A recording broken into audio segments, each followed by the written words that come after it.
வணக்கம். இன்றைக்கி பயிற்சி 3.3ல் உள்ள 5வது கணக்கு பார்ப்போம். 4 கணக்குகளை ஏற்கனவே பார்த்தாச்சு.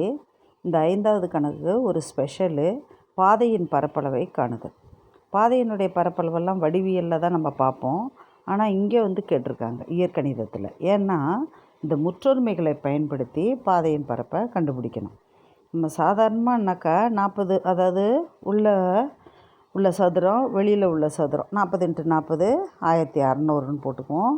வெளி சதுரத்தினுடைய அளவை நம்ம 5 சென்டிமீட்டர் குறைச்சி போட்டுக்குவோம்.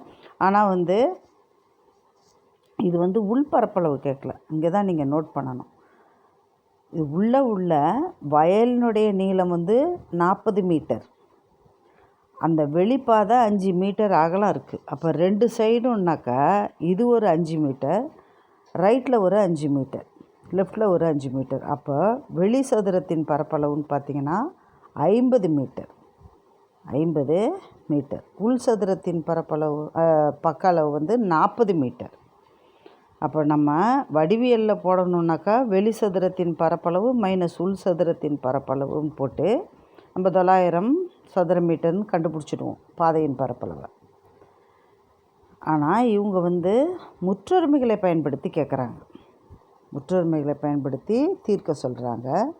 அப்போ எந்த முற்றொருமை இதுக்கு பொருந்தது பார்ப்போம். இந்த 40 மீட்டர் என்பது உள் சதுரத்தினுடைய பக்க அளவு.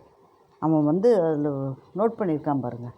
வயலின் ஒரு பக்கத்தின் நீளம் 40 மீட்டர்னு கொடுத்துருக்காங்க. நீங்கள் வெளி சதுரத்தின் பக்க அளவை குறிச்சிக்கிட்டுன்னா 30 வந்துடும். அது கணக்கு தப்பாக வந்துடும். வயல்ன்றதாக உள்ளே தானே வயல் இருக்குது, அதனால் 40 மீட்டர். அப்போ 50 × 50 2500 வெளி சதுரம், உள் சதுரம் 40 × 40 1600, 900 சதுர மீட்டர் பாதையினுடைய பரப்பளவு. இந்த விடையை நம்ம எப்படி முற்றொருமைகளில் கொண்டு வரப்போம். முதல் முற்றொருமையை பார்த்திங்கன்னா a + b ² = a² + 2ab + b². அதன் அடிப்படையில் போடணும். உள்வயலினுடைய எக்ஸு பக்க அளவு எக்ஸு, வெளிவயலினுடைய பக்க அளவு x + 10. அப்போது x + 10 the whole square பண்ணி இந்த x² லெஸ் பண்ணோன்னா உங்களுக்கு அந்த பாதையினுடைய பரப்பளவு கிடைக்கும். இப்போ x² என்னது 50 × 50 50 × 50 2500. இப்போ x + 10 the whole square போடணும். x + 10 the whole square போடணும். அப்போது இந்த ஃபஸ்ட்டு முற்றொருமை பேசிக்கில் எழுதணும். x + 10 the whole square = x² + 2x × 10 or yன்னு போடலாம். ஆனால் y பதிலாக இங்கே 10 கொடுத்துருக்காங்க.